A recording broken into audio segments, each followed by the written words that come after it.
Sebut saja namanya Edelweiss, seorang investor forex yang memakai jasa robot trading di Net89. Edelweiss adalah seorang karyawan swasta di bidang finansial. Berumur sekitar 28 tahunan, dan menetap di selatan Depok. Dia menjadi nasabah dari Smartex, sebelum pandemi COVID-19 menyerang. Jangka waktu investasinya telah mencapai lebih dari 2 tahun.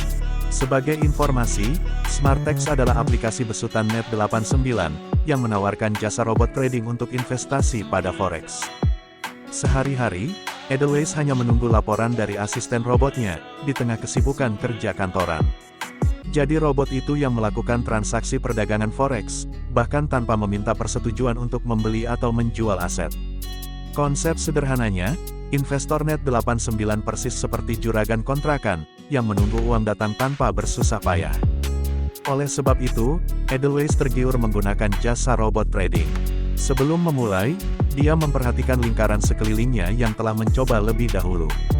Menurut pengakuannya, tidak sedikit dari pegawai negeri sipil hingga karyawan sektor keuangan yang turut serta. Melihat peluang tersebut, dia ikut ambil bagian. Edelweiss menyetor uang mencapai 9 juta rupiah di awal. Sekitar 1,5 juta rupiah untuk membeli robot trading, dan sisanya adalah saldo investasi. Adapun keuntungan yang dijanjikan mencapai 10% setiap bulan. Setelah terjun, janji yang diberikan oleh Net89 benar terbukti. Wanita itu mendapatkan keuntungan yang lumayan setiap bulan. Hitung-hitung menambah uang bulanan. Namun tetap saja ada yang mengganjal, yaitu deposito awal diserahkan ke rekening atas nama pribadi. Tidak seperti saham atau obligasi yang menggunakan rekening dana. Walau begitu, Edelweiss menutup mata, sebab keuntungan telah ada depan muka. Dia juga kerap mengajak para kolega. Sebab dari situ, ada fee yang akan dia dapat sebesar $0,75 setiap penarikan. 1 tahun berlalu, pandemi tidak juga kunjung usai. Sementara itu, gaji tidak juga kembali normal, akibat sodetan sana-sini. Di sisi lain, Net89 masih terus konsisten memberikan keuntungan sesuai perjanjian. Edelweiss lalu mengontak ibunya, meminta pasokan dana untuk memperbesar deposito. Dia berharap uang hasil robot trading bisa menutup kebutuhan setiap bulan. Suntikan modal dari ibunya, membuat Edelweiss mendapatkan cuan lebih besar setiap bulan. Jumlahnya mencapai 1,5 juta rupiah selama 20 hari perdagangan. Dia bilang cukup untuk membiayai beberapa kebutuhan. Sementara itu, pengguna jasa robot trading pun makin meluas. Siapa yang tidak mau berleha-leha tapi uang datang otomatis. Bahkan cukup mudah menemukan akun-akun yang menjual jasa robot trading Smartex di e-commerce, seperti Tokopedia dan Shopee. Hingga akhirnya modus itu tercium oleh otoritas jasa keuangan. Oleh karena tidak memiliki izin usaha, regulator membekukan operasi Net89 maupun Smartex. Hingga saat ini pun manajemen tidak lagi melakukan kegiatan kerja. Alhasil, Edelweiss mesti kembali pada realita, bahwa robotnya kini tidak lagi berfungsi. Dia mengaku kini sedang ketar-ketir setelah melihat pemberitaan media massa. Aku mau narik, tapi belum, karena ada perubahan sistem cara menarik dana. Mesti aku baca ulang cara penarikan. Tapi kami semua sudah siap-siap menarik dana, ungkapnya kepada bisnis, dikutip Selasa tanggal 8 Februari tahun 2022. Dari surat edaran Net89, disebutkan bahwa para investor memiliki 2 opsi untuk melakukan penarikan dana. Pertama adalah menarik seluruh dana ke USDT atau BTC. Sebagai informasi, keduanya adalah kode koin kripto untuk Tether dan Bitcoin. Opsi kedua adalah menarik dana seluruhnya mengkonversi ke Infinity Plus. Manajemen Net89 tidak menjelaskan detail mengenai entitas tersebut. Namun mereka mengiming-imingi para member, yang masih ingin memiliki pemasukan secara tetap untuk memilih opsi kedua.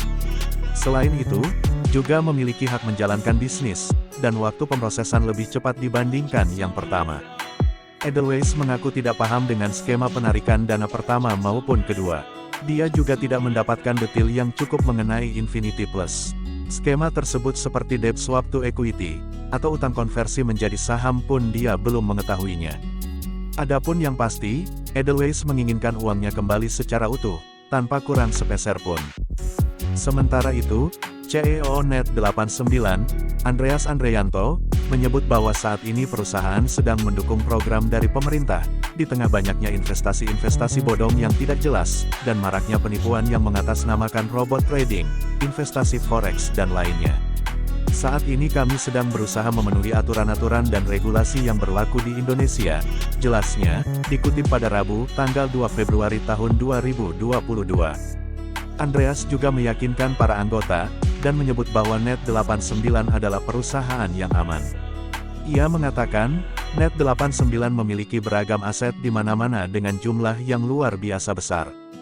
Berita ini dikomentari oleh praktisi hukum, Yunasril Yuzar, SH, merupakan advokat berkantor di 88 Casablanca Office Tower, Jalan Casablanca Raya, KAF, 88, Menteng Dalam, Tebet, Jakarta Selatan. Kalau disimpulkan dalam peristiwa tersebut yang dialami Edelweiss, tidak ada masalah yang ditimbulkan dari robot trading di Net89.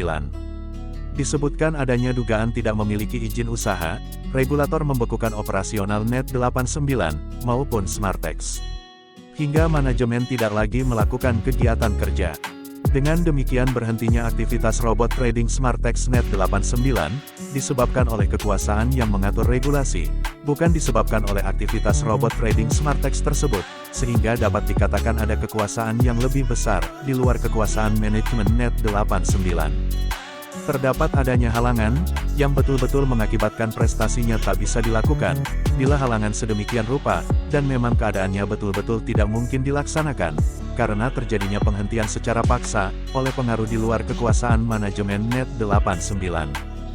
Dalam hukum keperdataan, ada yang disebut dengan force majeure, prestasinya harus terhalang, dan tidak bisa dilaksanakan, karena konsep force majeure sendiri adalah all or nothing. Seperti diketahui, dasar hukum force majeure, yakni pasal 1245 KUH Perdata, BW, mengatur bahwa penggantian biaya kerugian, dan bunga dapat dimaafkan, bila mana terjadi suatu keadaan yang memaksa. Sangat jelas, manajemen dalam hal ini Net89 tidak dapat dipersalahkan, karena tidak beraktivitasnya robot trading diakibatkan oleh regulasi, atau regulator, yang memiliki kewenangan dan kekuasaan dan mengatur semua aktivitas robot trading, terlebih adanya dugaan, terdapat perusahaan pengelola robot trading yang bermasalah dan sedang menjalani proses hukum. Kemudian selain dalam hukum perdata, terdapat juga dalam hukum pidana, istilah, overma, yaitu yang sering disebut sebagai daya paksa, merupakan konsep yang sudah umum dalam hukum pidana Indonesia. Sebagaimana pada pasal 48 KUHP, dinyatakan bahwa barang siapa melakukan perbuatan, karena pengaruh daya paksa, tidak dipidana. Kesimpulannya, investor forex atau trader yang memakai jasa robot trading Smartex di Net89, harus sejalan dan bersama-sama memikirkan solusi yang terbaik. Apalagi adanya dukungan dari Komisi 6 DPR RI. Solusi apapun yang ditawarkan oleh manajemen Net89, harus dilihat secara objektif dan logis, menghindari kerugian yang lebih besar. Di sini manajemen Net89 juga adalah korban, atas diterapkannya regulasi yang masih dalam proses perbaikan. Mengenai kecurigaan investor mentransfer ke atas nama perorangan, sejauh disepakati maka bukan merupakan masalah hukum, dan pengoperasian robot trading Smartex Net89 yang digunakan tidak sebagai objek transaksional.